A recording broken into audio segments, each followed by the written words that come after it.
Good morning. Please rise in body or spirit and join us in our gathering song. Thank you, Ron.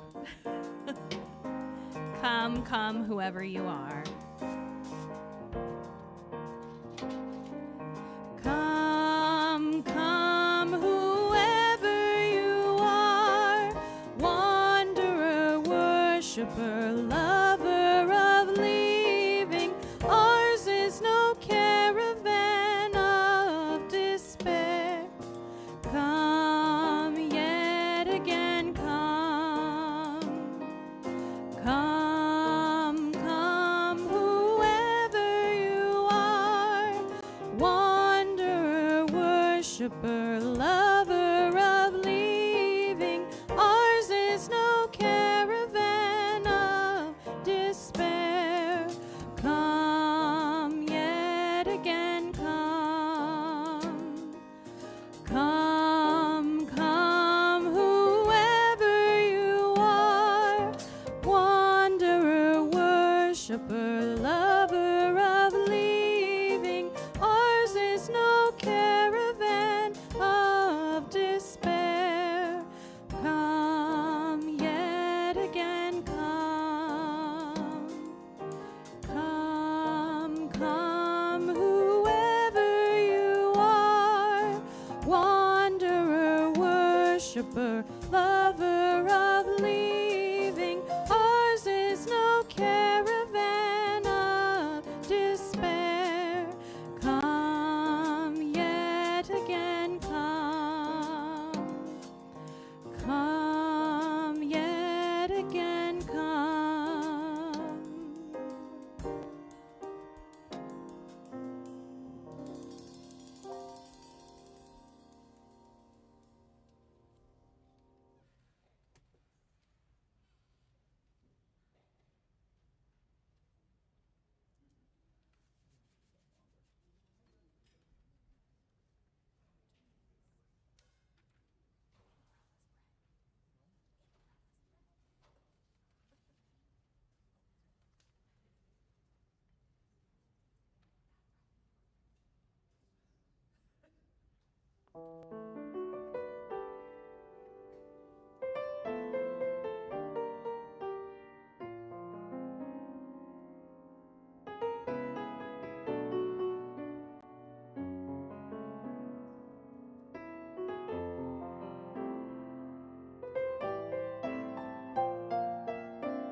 Good morning. Oh, y'all, you got to give me a second here. I just ran from across campus, and I'm not used to that much exercise. I thought that prelude would be a little longer. Well, good morning, everyone, and welcome to Mount Diablo Unitarian Universalist Church. I'm the Reverend Rodney Limery, and my pronouns are he and him. For those of you who are visiting this morning, a deep welcome. We're very glad that you've chosen to spend part of your week with us, whether you are here in the sanctuary, out on the patio, or online, everybody wave, via live stream or in our more interactive YouTube channel. And if you are back now with us after a bit of a hiatus, welcome, and it is good to see you again. For those of you who are online, please don't forget that we will have a virtual coffee hour that will happen 15 minutes after the service. That gives you the ability to actually say hello in a Zoom room to the people you've interacted with online. If you are visiting, my breath is coming back.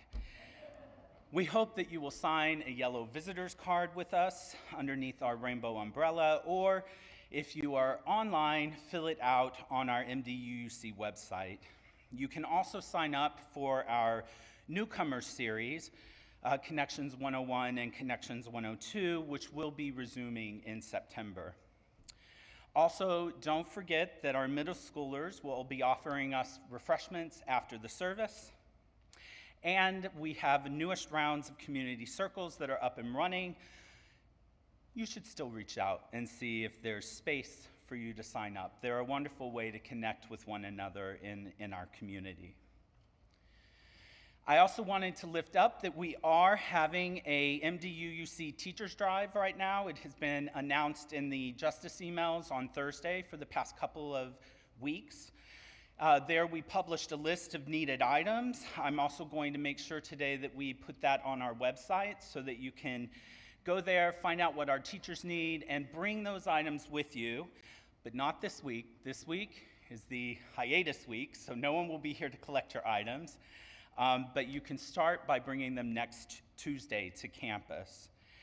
We will be collecting all of those items and, much like last year, divvy them up to all of the teachers within our community.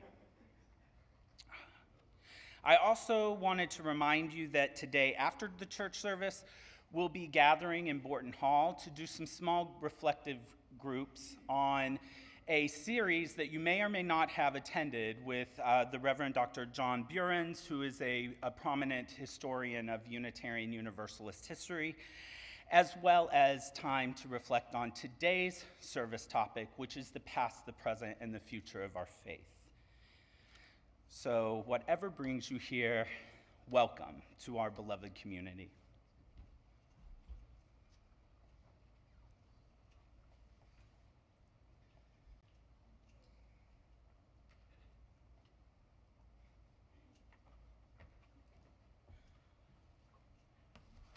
Good morning. I'm Mark David Watanabe. My pronouns are he and him, and I serve on your board of trustees. Mount Diablo Unitarian Universalist Church is a welcoming faith community. We begin our services by reading our mission together, and it should show up on the screen. There it is. We bring to life our Unitarian Universalist values as we seek truth and work for justice, nurture compassion and courage, reach out to each other and to our larger community of faith, bridge the divisions that wound the human family, transform ourselves and our world. Okay, so the reason why Reverend Rodney was out of breath is because he and I were running over because we were fighting with the church printer to print out what we would want to say, including the board greeting. I'm sorry to report, Reverend Rodney, that your email did not go through, so I don't have a script. So we're going to do this extemporaneously, and I just wanted to say a couple of things, really. Certainly, we've always acknowledged the fact that everyone has been mindful of being safe. COVID and the pandemic, we're sort of in a tweendemic between pandemic and endemic. But just be mindful of the most vulnerable among us, and so we're assuming, right, that people that are here are vaccinated or have no symptoms, that sort of thing. And we appreciate your taking care of one another. The other thing I don't know, I missed part of your announcement, is next week, this is a friendly reminder that there is no service here. This is the time of the year where we allow our hardworking ministers and staff a hiatus, a well-deserved break. So please remember that we will not have a service, correct? On August 6th or 5th. And that concludes my extemp attempt at a greeting, but I have to say it really is great to be with one another. And in the spirit of being happy to be here even when things don't go as planned, let's turn to one another and tell each other how happy we are that you're here.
My name is Holly Ito, and my pronouns are she, her, and hers.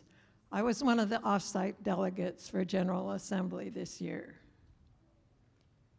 This morning, in small towns and big cities, in single rooms and ornate sanctuaries, many of our sibling Unitarian Universalist congregations are also lighting a flaming chalice. As we light our chalice today, let us remember that we are part of a great community of faith.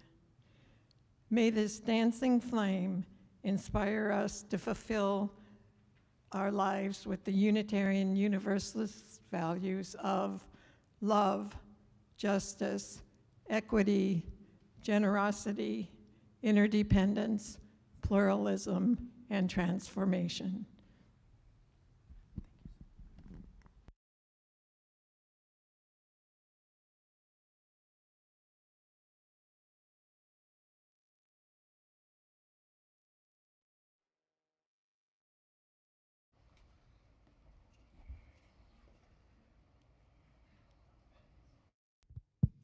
Okay, I have the pleasure of welcoming our youth, our young people, and anyone young at heart to come forward. We are going to watch something very special. Today is all about our faith, our past, our present, and in this case, moving our faith to the future.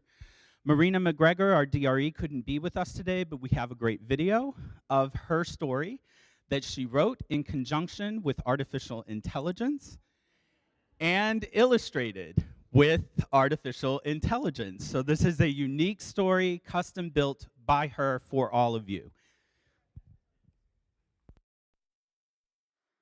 Good morning.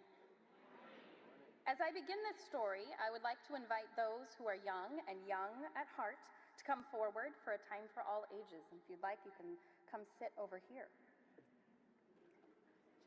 One fine summer's day, in a cozy corner of the garden, lived a curious and determined spider named Simone. Simone dreamt of making the perfect web, one that would be both beautiful and uniquely her own. She wanted her web to provide a stable home for herself, one that was a reflection of her adventurous spirit. After several failed attempts at web making, Simone sought guidance from her great Aunt Gertie. "What's the matter, child? You look like you have a bee in your bonnet. What's troubling you?" "Aunt Gertie, I've been trying to make a perfect web, but every time I try, I just end up with a bunch of cobwebs. Your webs are always so big and beautiful. What makes a perfect web?" Simone asked. "Honey, ain't no web gonna be perfect," Aunt Gertie said. "If you want my advice, I say you should make an orb web like I always do." "Why an orb web?" asked Simone. "That's the way we've always made webs," Aunt Gertie said. "Those webs are detailed, sturdy, and artistic, and they help me feel connected to my ancestors. I just love to weave those intricate spirals just like my mama taught me, and her mama before that." "But don't you get tired of doing the same old web, year after year?" Simone asked. "As my daddy always said, if it ain't broke, don't fix it. So I figure, why mess up a good thing?" Simone took what her aunt said to heart and began to weave the traditional orb web. She spent hours tirelessly weaving every spoke and every spiral. When she was done, she brought her aunt to come and see her handiwork. "Child, that orb is crooked," Aunt Gertie said. "But I thought you said no web was perfect." "Girl, I didn't raise you to make no lopsided web," Aunt Gertie scolded. "You'll have to start over and do it right." Simone felt disheartened. She really wanted her web to be the best that it could be, and she wanted to make Aunt Gertie proud. Looking at her lopsided orb, Simone realized she also wanted her web to be more modern and different. Simone decided to go explore the garden and seek out new inspiration. As she was walking through the garden, she ran into her neighbor spider, Pete. "Hey, kiddo, what's bugging ya?" Pete asked. "I've been trying to build the perfect web." "Oh, I know just what you need to do," Pete exclaimed. "Sure you do, Pete," Simone said with a chuckle. "As a middle-aged spider, I have made many webs in my day, right alongside your parents. Would you like my advice?" Simone nodded. "It's time to cut corners. We need to do away with those outdated orb webs," Pete said excitedly. "You've got to do a triangle web. That's the only way to go. They are much more practical and efficient. They still have a little bit of that traditional design, but are much more versatile." Simone got to work trying to construct a triangle web. She found a lovely corner along the edge of the garden and began to weave her threads. This web took half the time that it took to make the orb web, but it was asymmetrical, and it looked incomplete compared to the orb web. She longed for something more than a web tucked away in a corner and felt this web was yet another failed attempt. Still in search of the perfect design, Simone set out to explore the garden. She looked at all sorts of orb webs and triangle webs, but didn't feel any new inspiration. Feeling defeated, Simone sat in the grass and became lost in thought. "Hey, sis!" Simone turned and saw her younger brother scurrying toward her. "Bug off, Clarence," she said, and she turned away. "Well, I guess someone's not feeling like a social butterfly today," Clarence muttered to himself. Simone glared at him. "Got it. Well, I'll just get back to what I was doing." Clarence scurried off and began leaving a bunch of his spider threads all over the grass. "Clarence, what are you doing?" Simone asked. "You're making a big old mess and wasting your perfectly good threads." "Wasting?" Clarence said incredulously. "I ain't wasting nothing. I'm making a sheet web." "A sheet web?" Simone asked. "That looks like some raggedy cobweb." "Nah, sheet webs? They're all the rage now, Simone. I saw them on the World Wide Web. Get with the times." "What's the point of a sheet web, Clarence?" Simone asked. "They look flimsy, and they're going to be messed up by the end of the day." "Simone, they're quick and easy to make. If they get messed up, you can make a new one the next day. It's so much less stressful than the other webs. And the best part is, since there's no pattern, it's really easy to collaborate with other spiders." You can't go wrong. Just try it. Eventually, Simone agreed to lean into this new age trend and joined her brother in making a sheet web. A couple of his friends joined in to help too, and within a matter of minutes, they had a fully functional sheet web. "Wow," Simone said, analyzing the web.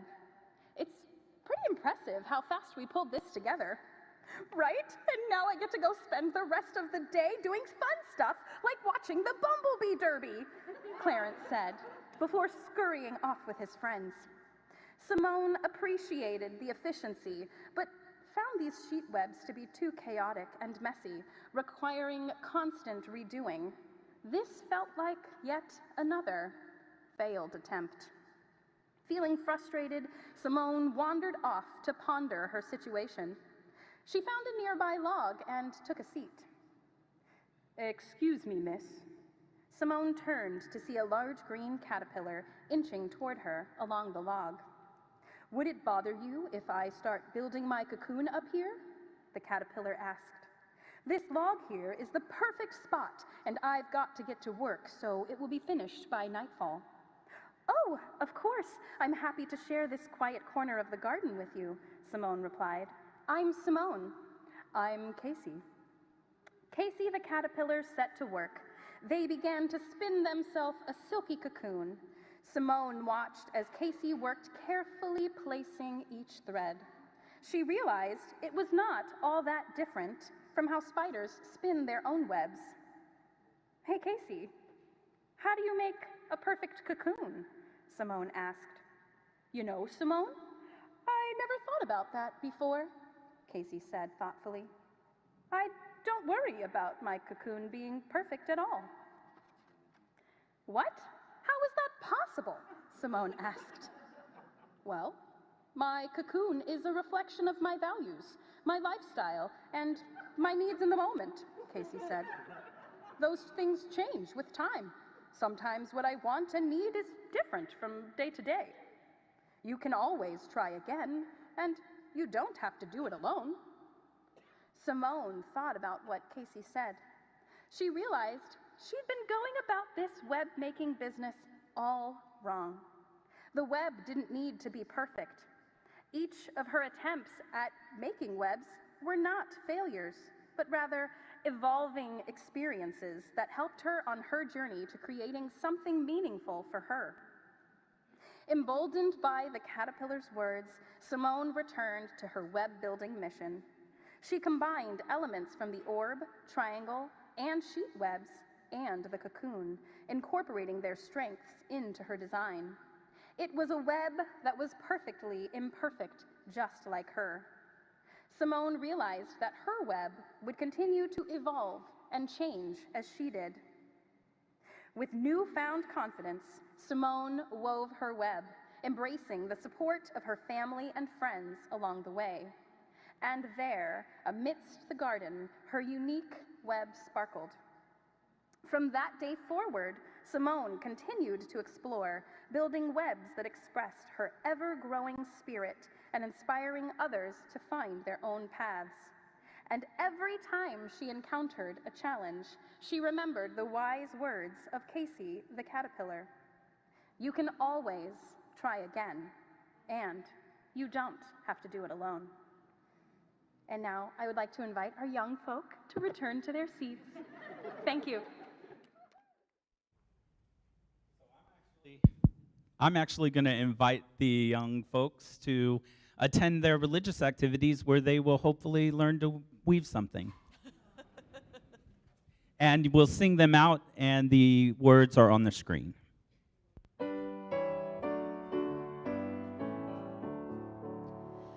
As you leave this friendly place, love give life to every face. May the kindness that you learn light your hearts till you return.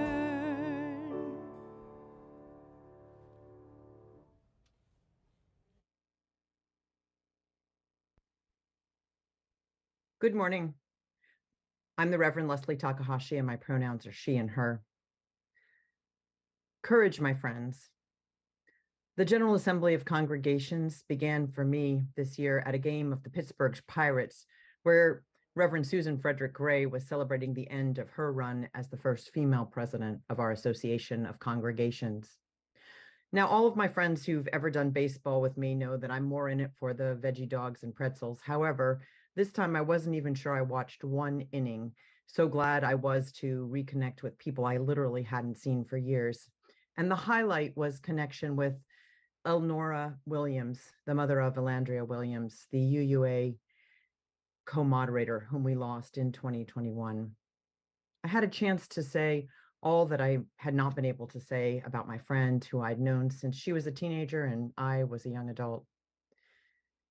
This was the last annual in-person General Assembly, and it did require emotional courage. If things go as planned, next year will be a virtual General Assembly, and then the one after that in person again. Because we only meet one time a year as the whole messy and magical assembly of Unitarian Universalists, General Assembly, as with many things in this post-2020 world, had a combination of what was new and sparkly and some things that were just clunky. I know how that's how people feel here coming back to campus after being away for years. Highlight for me was realizing how many MDUUCers were in service to the association. That and a 3-hour time difference between our virtual and our on-site delegates made logistics very tricky, very clunky, in fact, including my efforts to figure out how to have our hybrid delegation communicate with one another. One special moment, though, was our rooftop takeout snacks together for those who were in person, and I regretted not thinking about how to bring our virtual beloveds in on Zoom. So much appreciation for the people who you will hear from today, our delegation. One image that I learned about at General Assembly many years ago was the idea of the Sankofa bird, who in one Ghanaian tradition is looking both back and forward at the same time. Young adult climate activists invited us to look at the necessary actions to help preserve our climate. And while the measure that they proposed was not adopted, new President Sophia Bentincourt, the first openly queer president of our association, assured the Assembly that these activists set an important trajectory for us. Courage indeed. We had the first vote on the new language to describe who we were as a people, and we also had an honest conversation about the rise of fascism in our nation. In the new description of Article 2, there's a part about love that I particularly have come to appreciate, and here it is. Love is the power that holds us together and is at the center of our shared values. We are accountable to one another for doing the work of living our shared values through the spiritual discipline of love. The gathering of the 2023 General Assembly of the Congregations of the Unitarian Universalist Association sat at the intersection between the past and the future, between celebration and mourning, between vexation and appreciation. We saw the same old resistors and new exciting leaders, and so many courageously trying on things that they weren't sure that they liked. We saw sadness about the conflicts that are still among us, and also, I think, some evidence that we have grown in our ability to understand that the only way that we can have true freedom and the measure of safety that's possible in human community is to honor the boundaries that hold us together. For me, this General Assembly is represented by the South African song, "Courage, my friend, you do not walk alone. We will walk with you and sing your spirit home. Come, let us worship together."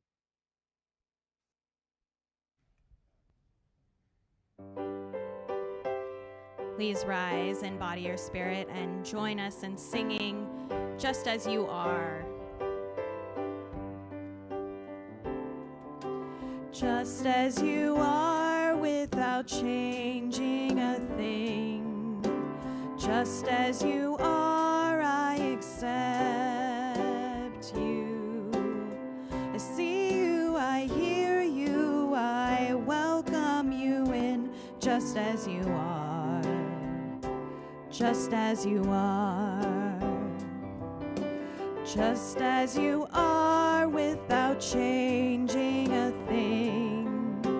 Just as you are, I accept you.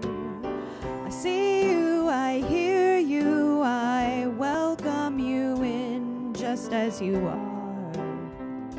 Just as you are.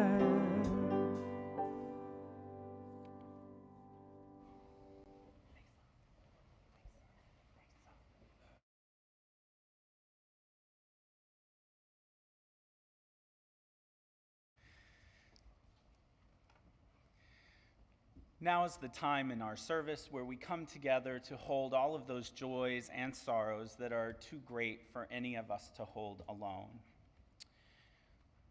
So if you have requested to light a candle at this time, please come forward. Andrea is lighting a wonderful candle. Oh, sorry. It is of joy, so.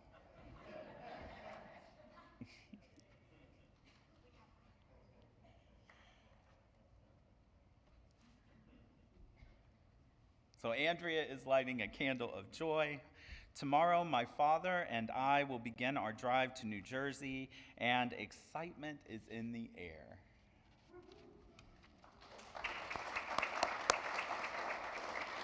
Andrea, you will be missed, and we look forward to continuing our connection online.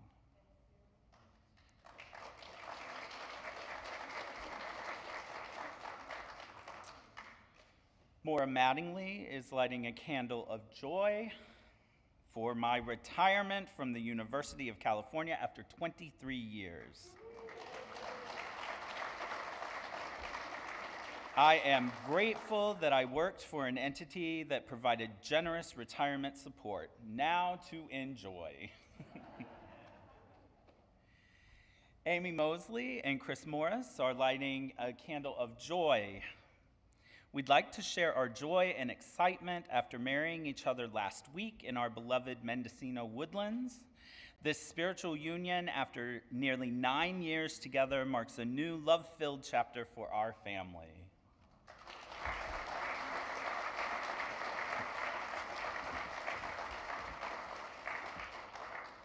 And I am asking Nasa to light a candle of joy and appreciation for this congregation, the board, and lead minister, Reverend Leslie Takahashi, who have come together, all of you, to grant a week of hiatus that starts today and goes through next Tuesday. So grateful to be part of a community that cares. And now we'll light 2 final candles, one representing all of the joys and sorrows that remain unspoken in our collective hearts, and the last candle recognizing that we are love and justice makers of this one very imperfect but precious world.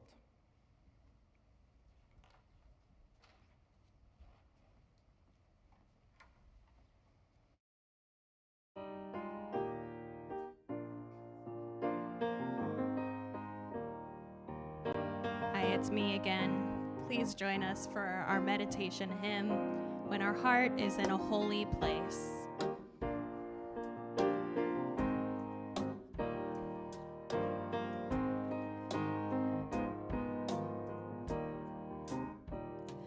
When our heart is in a holy place, when our heart is in a holy place, we are blessed with love and amazing grace. When our heart is in a holy place, when we trust the wisdom in each of us, every color, every creed and kind, and we see our faces in each other's eyes, then our heart is in a holy place. When our heart is in a holy place, when our heart is in a holy place, we are blessed with love and amazing grace.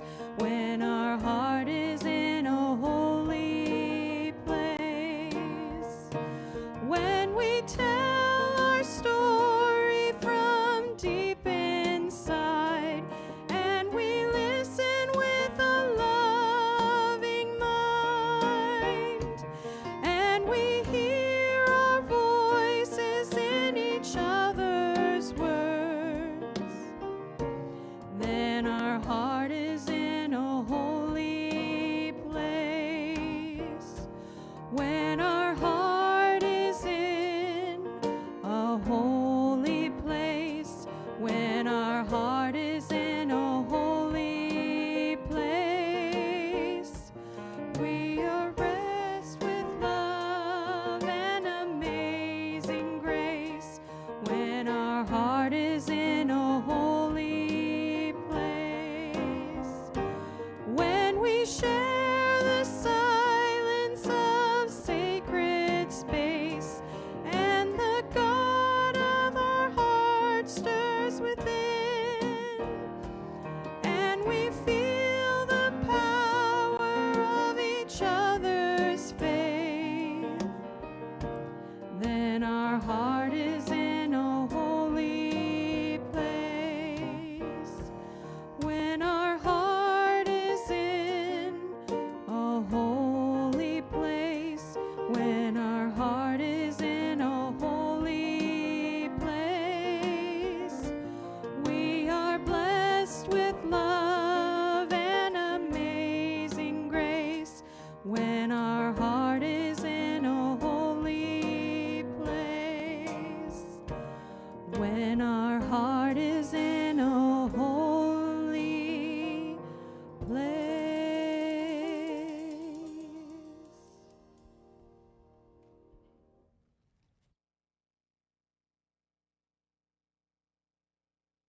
Good morning.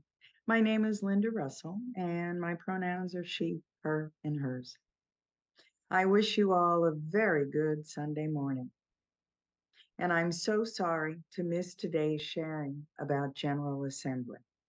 But as I ask you to move into today's meditation, I will say that this year's General Assembly was particularly momentous to me with the overwhelming support and embrace of Reverend Dr. Sophia Bettencourt as our new UUA president.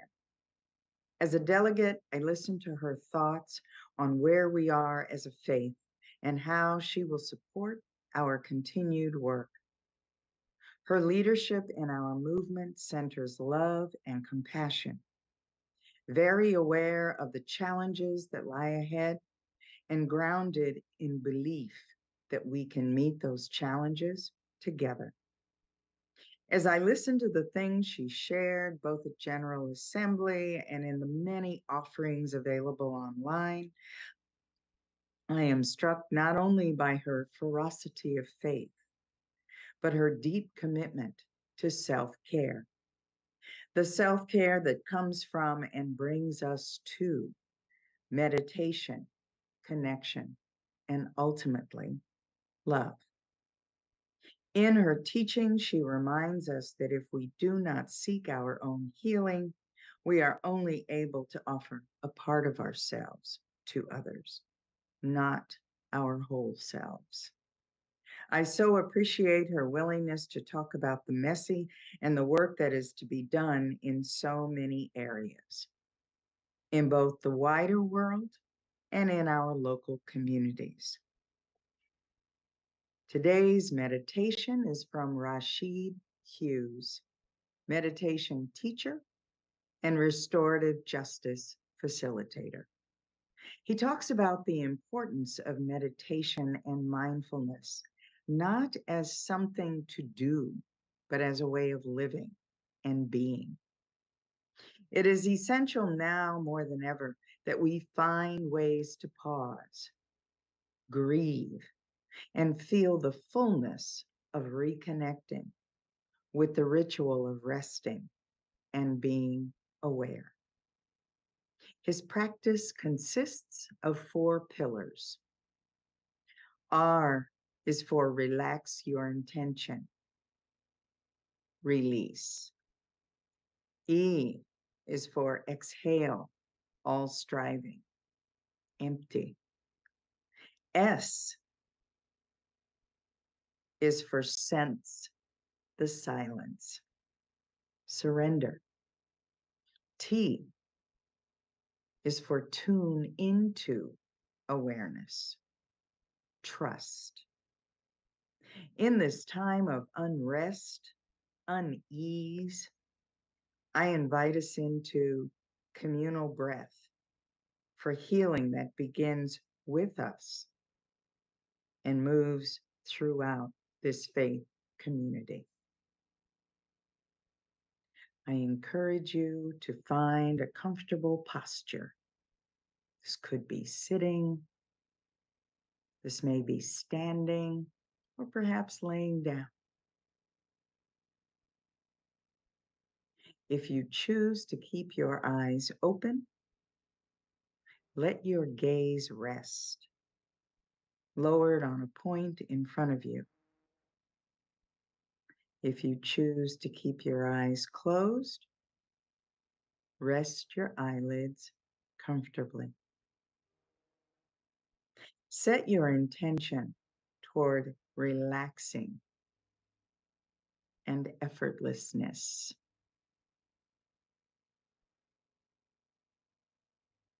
Whenever you notice yourself shifting into doing or thinking, simply return back to your original intention and begin again.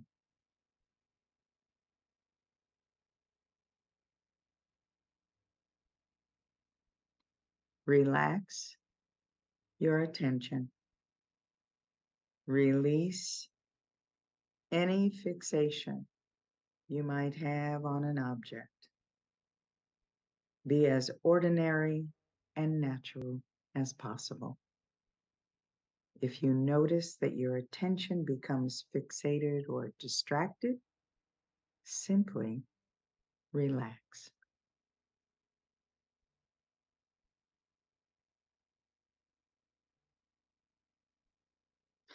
Exhale all striving. Empty yourself of any effort toward achieving a particular outcome or result. Remain open and accepting to the present moment. Let your experience be as it is.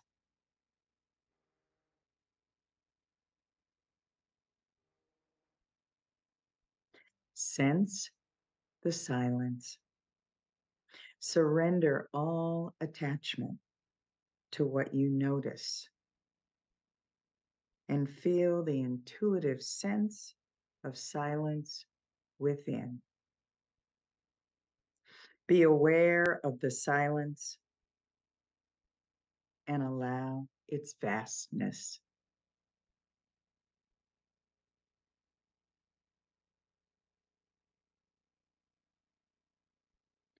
Tune into awareness. Recognize that you are naturally aware and you are conscious of this awareness. Trust this effortless knowing and trust the silence. There's nothing to do, nowhere to go. Just rest.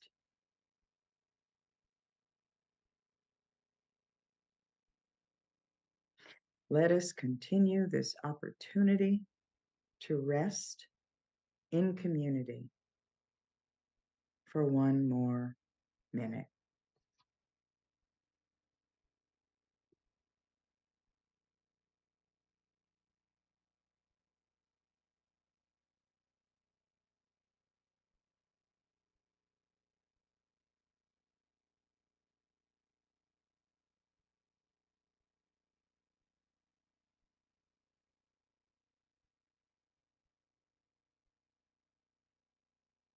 As you move throughout the rest of the day, I wish for you to carry the peace that is possible within, extending that peace to yourself and extending that peace to those around you.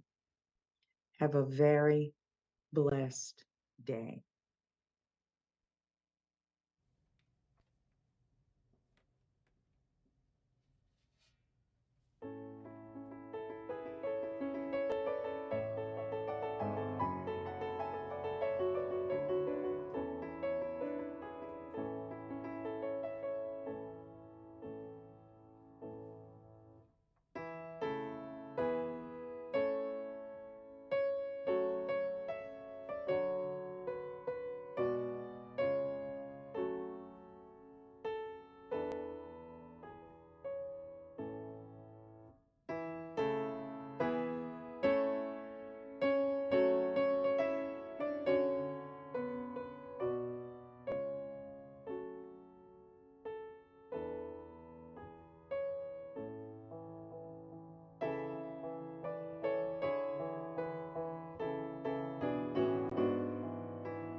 Good morning, everybody.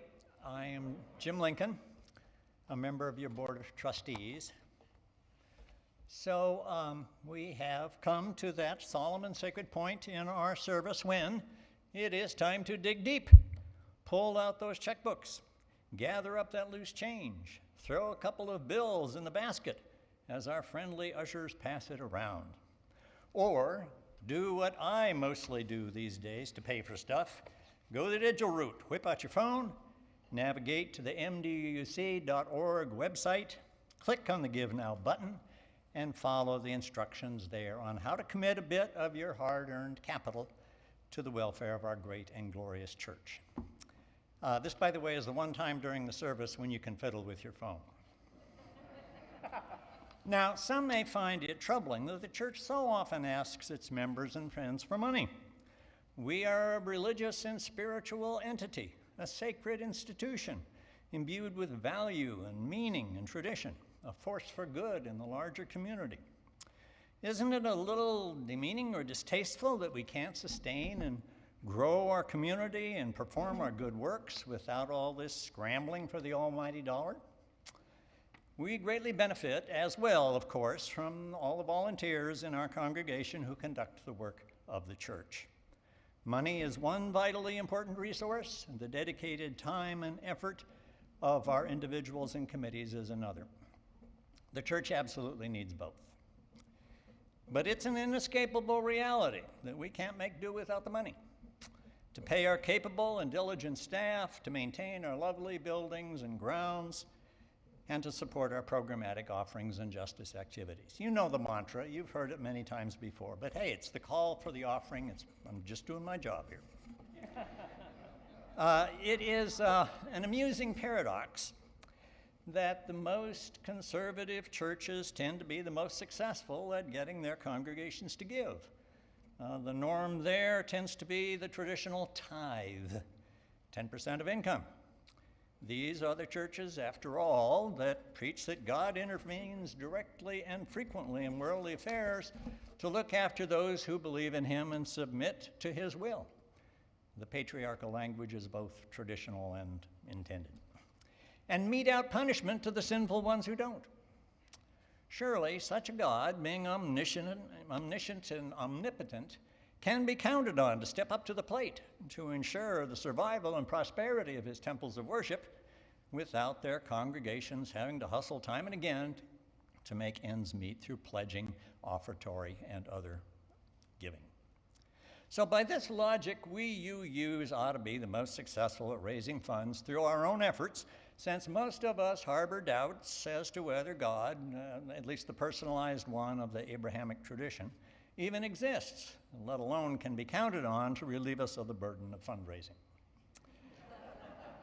The resolution to the conundrum is pretty obvious. The fundamentalists have convinced their flocks that the incentives to tithing are pretty strong. Eternal bliss in paradise if you do, eternal suffering in the fires of hell if you don't. We UUs, for the most part, think that this life is all there is, which is kind of sad because as I get older, I have more and more plans for the next one. And if there is a God and an afterlife, they are wholly of the universalist sort, all about benevolence, love, and salvation for all. So it's pretty much up to us and no one else, certainly no interventionist celestial deity, whether we're able to scrape together the financial and other resources to maintain our earthly religious organization as a going concern. May I ask that the ushers please come forward.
Please join me in the dedication of the offering. To the work of this community in transforming ourselves and our world, we dedicate ourselves and our offerings.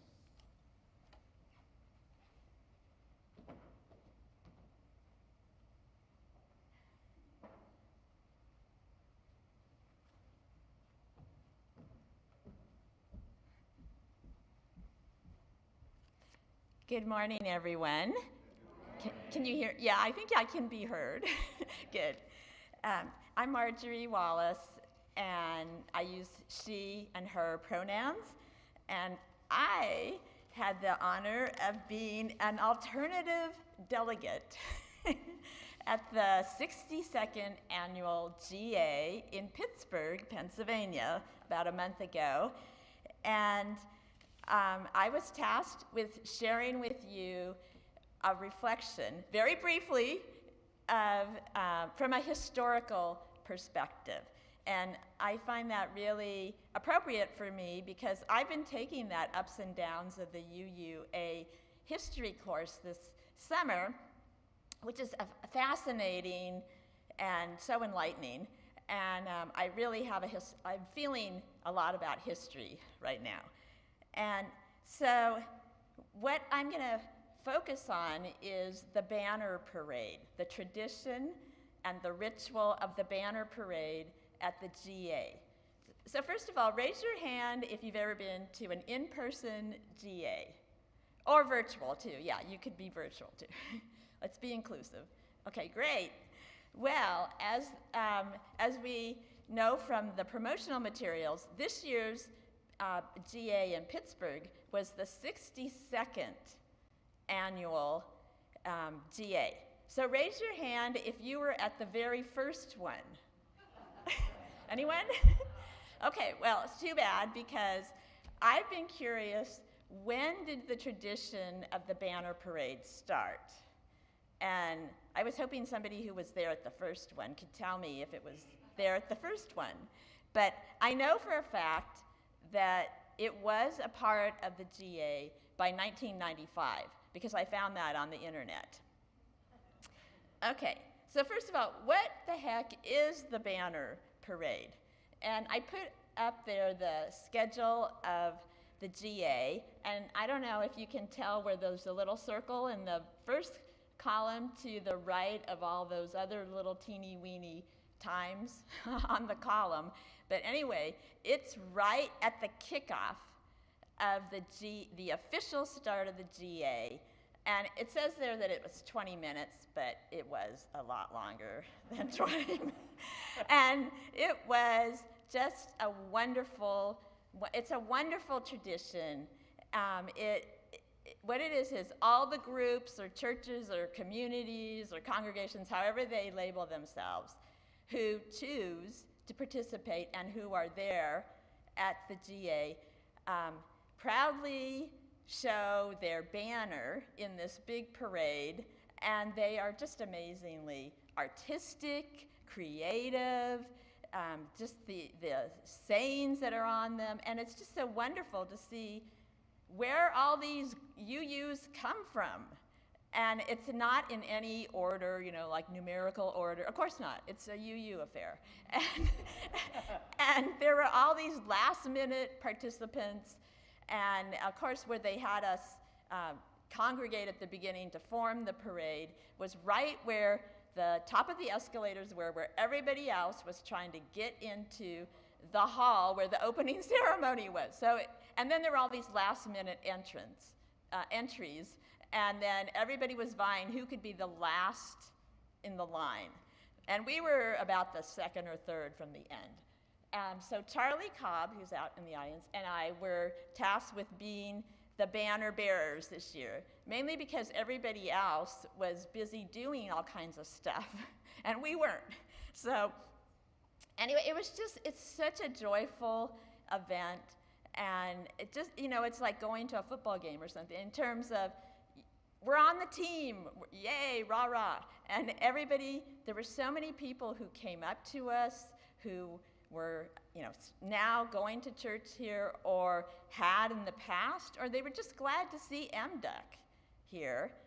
For example, I saw Patrice Curtis, and she just came up and she was all excited and everything. And as many of you know, she used to be with a member and has gone on to do all sorts of wonderful things as part of the UU and in Arizona, I think. But anyway, it's so artistic and wonderful, and I think the importance of ritual is that it binds us together. It's a connection with the past, and I think we need that in times of big change and uncertainty, something to ground us. And also, it's just so joyful and artistic and a lot of fun. So as we go through all the changes that we are going through and dismantling institutionalized inequality and working for inclusion, I hope that we will keep the banner parade.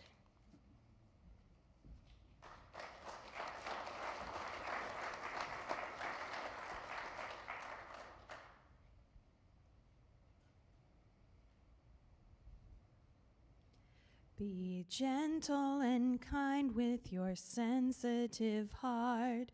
Remember to let it shine. And when you fall down, know that's not who you are. You can rise up singing.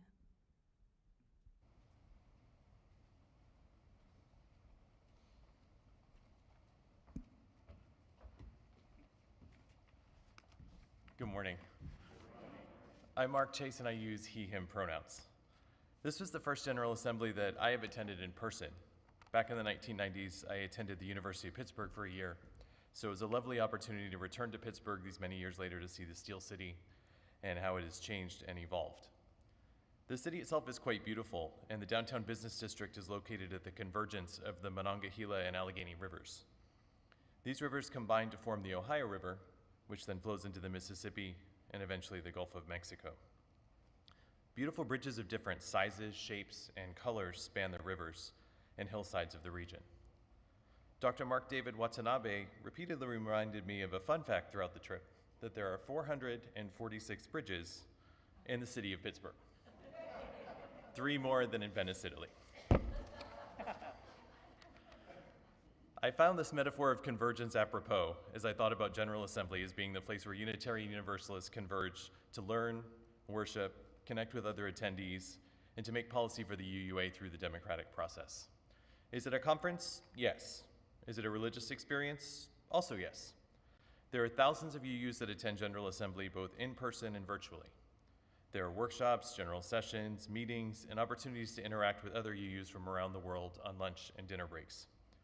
As you walk around the convention center, as Marjorie just said, you see these banners from all these UU churches hanging, and it's amazing to see the geographic diversity of our attendees. What particularly impressed me about GA were the multiple ways that the organizers did their best to accommodate attendees. Speakers introduced themselves with their pronouns as well as a physical description of what they were wearing and how they appeared for virtually impaired attendees. Scooters and hearing devices were made available for those who needed them. Attendees wore masks, and there was a dedicated protest zone at the event for those who wished to protest. For a first-time attendee, the event was very well organized and executed. The general session meetings are very much the democratic process at work. Several thousand people both in the building and online watched and made arguments for and against different proposed amendments to our bylaws. Each evening, voting delegates cast their votes, and the results were reported the next day. The major discussion at GA this year revolved around the proposed changes to Article 2 and moving the framework from the 7 principles of our system to a system of shared values. Love will be at the center of our faith, joined by the 6 core values of justice, interdependence, equity, generosity, pluralism, and transformation. Each value includes a covenant statement that defines each of our values. As we all know, change is not easy, and it makes people uncomfortable. The last revision to Article 2 was in 1985, and the Article 2 Study Commission proposed these changes to guide us towards the future of Unitarian Universalism and to encourage us to be a more welcoming and inclusive faith tradition. Many of the speakers who spoke against these changes were in strong opposition. Some of their arguments echoed what we see in mainstream culture, people who are uncomfortable addressing issues like white supremacy culture, or who lack empathy and understanding for the trauma that some people and groups have endured. One such speaker was a man from Seattle who self-described himself as a liberal and a Nordic man. He went on to say that the UUA's definition of white supremacy culture was what he considered simply good Yankee values. He asked the audience to consider that if the proposed changes to Article 2 are enacted, what other Yankee values might we be forced to give up? His remarks definitely elicited a response, and there were audible boos as he finished up his statement. His statement and those of other dissenters demonstrated to me that even within our UU communities, we must continue to do the work educating our members and listening to people's experiences who have been either overtly or subtly excluded from our larger conversation over many decades. I came away from GA with an appreciation for the time and commitment that attendees make to the democratic process. Is it an entirely enjoyable experience being present at several days of in-depth discussion and debate? No, not always. At times, the democratic ruminations feel like a less exciting C-SPAN hearing. Yet, it is vital to show up, be present, and to participate, as in any democracy. If the political events of the past few years have taught us anything, it is that democracy and our democratic principles are under attack in the United States and around the world. It is up to each of us to ensure that we preserve these traditions for our children and future generations of UUs to come.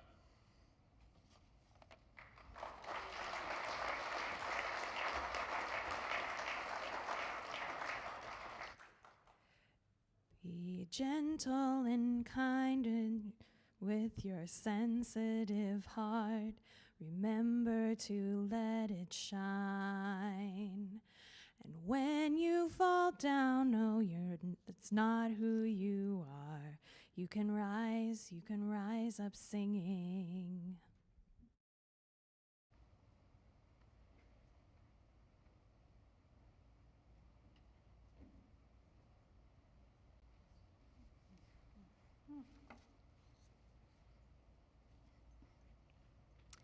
Hi, my name is Lynn Baskett, and I use she, her, hers pronouns. This was my second GA experience, but my first in-person GA. I thought it was a wonderful view of the complexity and diversity of our UU community. I was struck by the commitment of the young members there, the way their voices were shared and their enthusiasm. The planners were also very conscientious in choosing outstanding speakers who embodied the diverse perspectives that reflect both the changing diversity of our movement and the US population. I was left with a deeper understanding of what does liberatory theology really mean for UUs, and was comforted by the emphasis on how our interdependence rather than our individualism is key to our journey to create beloved community. For me, the most important aspect of the business of the association was the discussion of the bylaws changes to Article 2, which includes the list of our principles and sources of wisdom. And I echo everything Mark said about democracy, and sometimes it's fun and sometimes it's not. As someone who loves a list, the current principles are tidy, and they very much appeal to my linear tendencies. The content of the current principles also resonates deeply, particularly Principle 1 about the inherent worth and dignity of all people, and number 7 about our interconnectedness.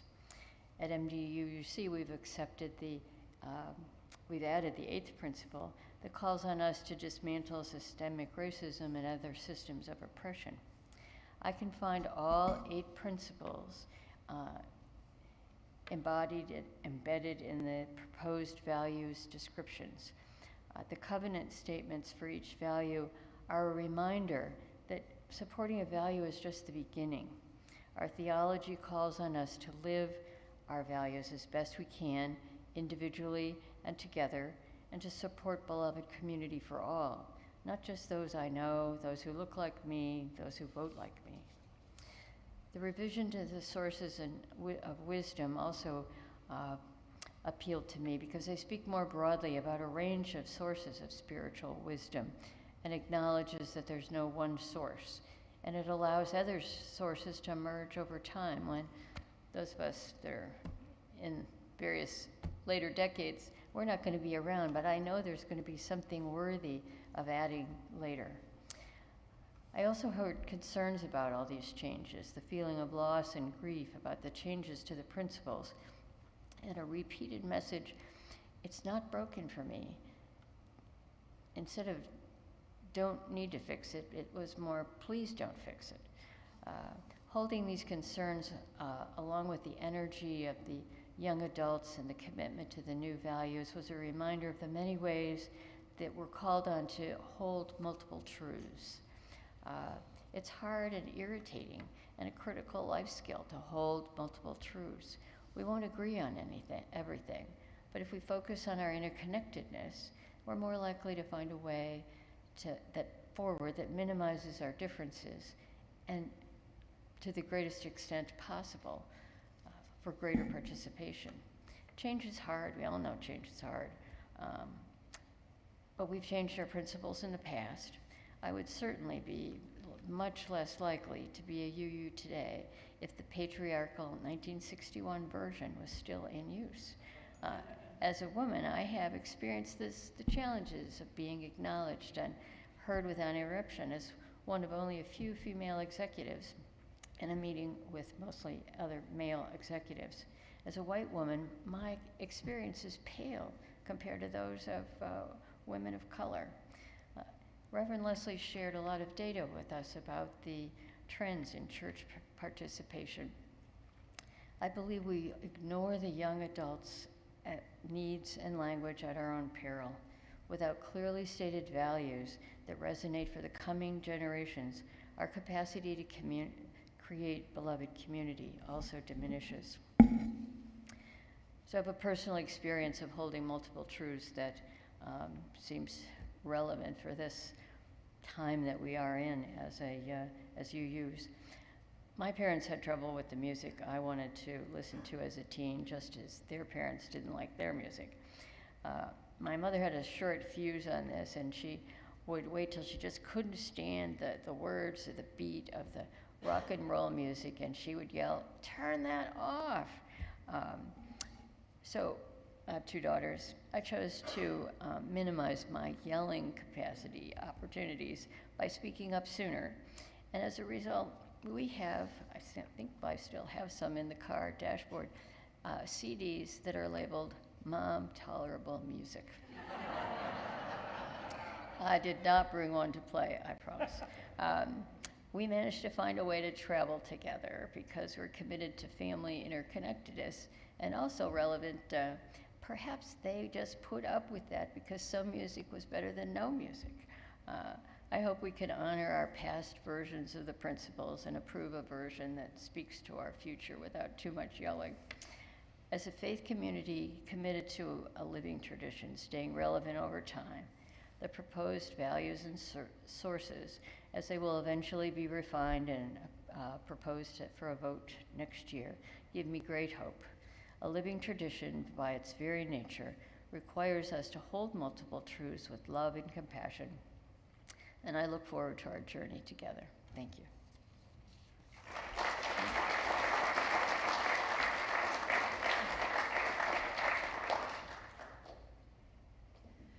Be gentle and kind with your sensitive heart. Remember to let it shine. And when you fall down, know that's not who you are. You can rise up singing.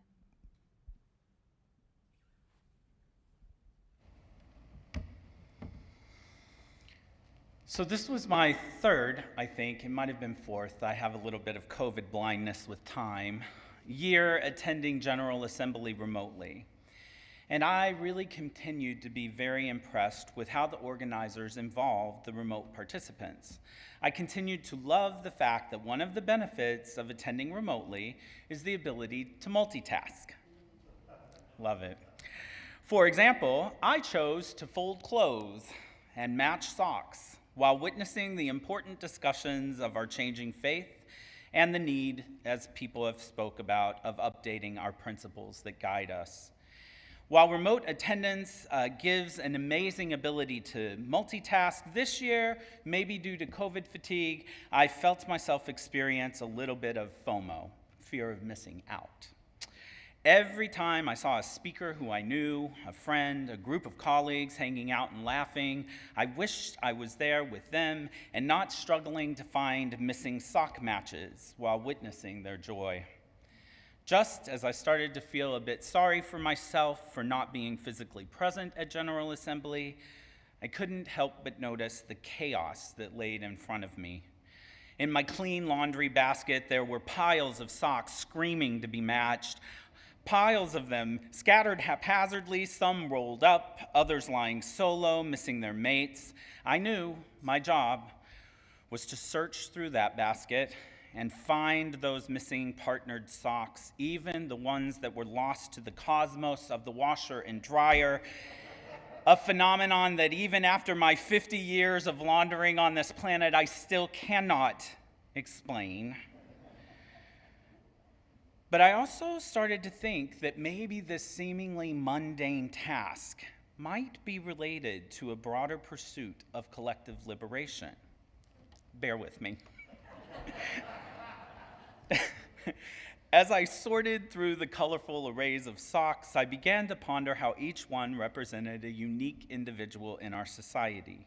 The vibrant patterns and different sizes reminded me of the diverse identities and experiences that we all bring when we come together as community. Just like socks, no two individuals are exactly alike, even when matched. Some are slightly longer, stretched out. You know the ones that when you put on, they don't stay quite up all the time. Maybe you're feeling like one of those tired and stretched out socks. And yet, societal pressures insist that I search for matching pairs. I needed to minimize each potential match's individualism to find the often elusive twin. Do these potential individuals share some kind of common trait? Perhaps it's the number of stripes, perhaps it's the color of the bands around them, or the patterns of rainbows or ducks, or insert wildlife creature of your desire. Just like my basket of socks, there is diversity of thought in our faith movement as well. And as I sifted through my basket of laundry, I heard the intense differences coming through the pro and con microphones, through my computer speaker, as debate was being welcomed over our need to update our principles. Which are, by the way, those parts of us that contain our promises to one another, our promises made across the Unitarian Universalist Association. Some of the differences were mostly pragmatic in nature, linguistic, words, changing of words, and some were, in fact, as Mark spoke earlier, based out of fear, a fear that echoes the same fear in our greater world. But for the most part, all of the detraction did not seemingly move us from the need for our faith to move into a broader future, serving a larger community while anchoring us in the center of a love that we so often proclaim. My search for matching socks took on a symbolic significance. It became a metaphor to the need to let go of our obsession with individualism and instead focus on building bridges and fostering connections, even when or if we are not quite the same. I realized that unless we actively work towards unity and collaboration, we might forever remain individually mismatched, perpetuating systems that prioritize personal gain over the common good. This General Assembly and the work done underscored for me our combined embrace of transformative processes in reimagining our faith. And this is a wisdom shared by so many, including activist and author Adrienne Maree Brown, who reminds us of the urgent need to minimize our individualism in order to embrace collective freedom. In her work, Emergent Strategies, Brown states, "We change. Emergent strategy is how we intentionally change in ways that grow our capacity to embody the just and liberated worlds we so desperately long for." This statement resonates with the essence of having the courage to embrace communal transformation while keeping my individualism in check. We do this as a faith movement by maintaining our individual mindsets while adopting a broader collective heart set. For me, this General Assembly, whether you attended it in person or remote, was an embodiment of this practice. As a voting delegate, every discussion is an exercise in balancing my individual thoughts about the topic with my feelings around the anticipated impact of the decision on the larger faith movement and people who may not look or navigate this world like I do. With this perspective, I took a deep breath and approached the task of matching socks with a new perspective.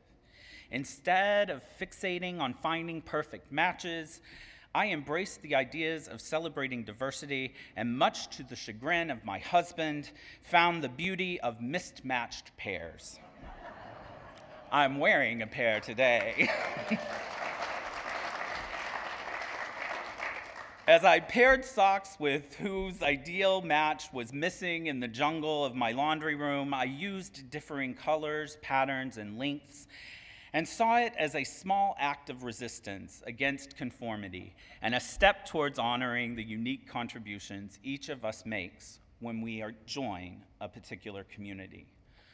What a reminder that true progress lies not in our individual achievements, but in our shared efforts to dismantle oppressive systems, challenge societal norms, and create a world where everyone's inherent worth and dignity are recognized, but not so overly valued as to damage the broader community.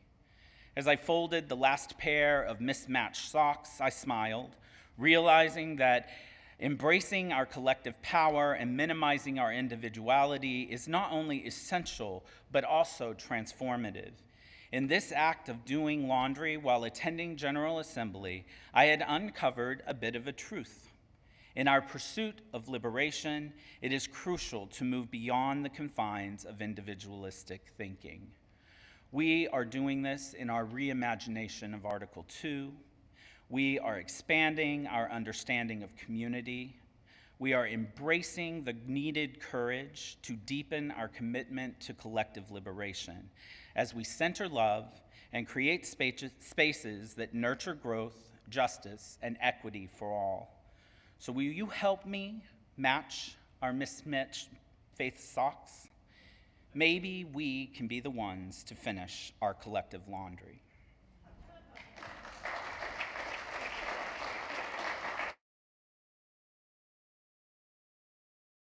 Please rise in body or spirit and join me in our closing song, Courage. This is a call and response song, but there's some unison singing too. It's very easy to follow, but we'll get there. We'll get there. We can do it. Courage, my friend, you do not walk alone.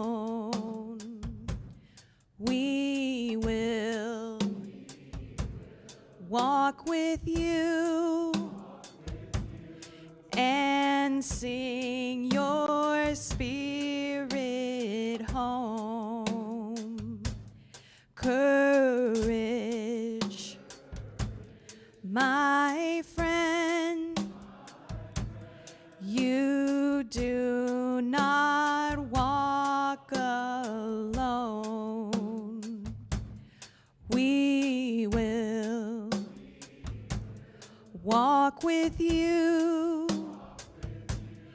and sing your spirit home. Justice, my friend, you do not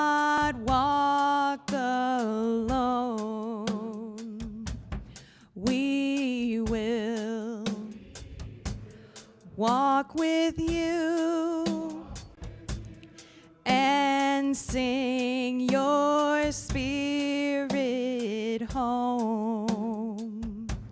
Freedom, my friend, you do not walk alone. We will walk with you and sing your spirit home. Patience, my friend, you do not walk alone. We will walk with you and sing your spirit home. Vision, my friend, you do not walk alone.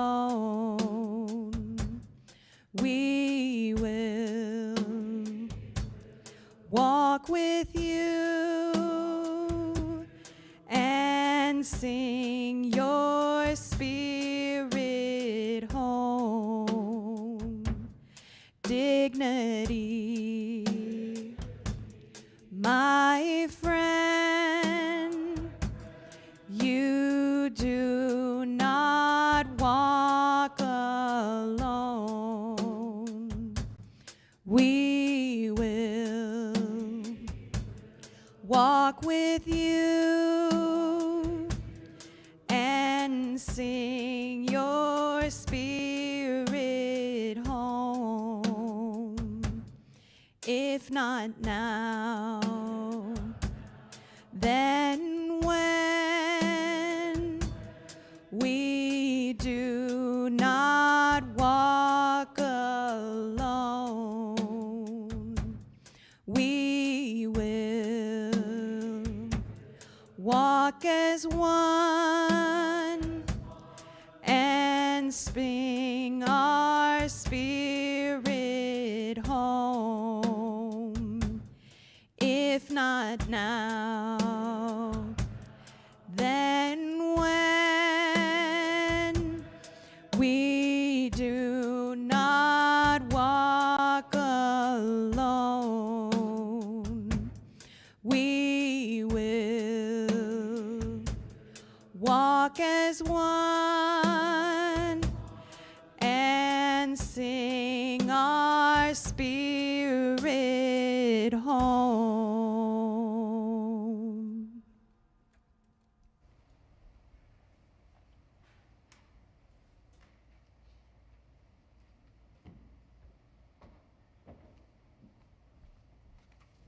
Good morning. I'm Kate Linhart and one of your delegates this year. As our congregational chalice's flame is extinguished, we know its light is still burning in our hearts. We pray that the traditions of reason, tolerance, understanding, and truth shine within us, and that our future be filled with empathy and love.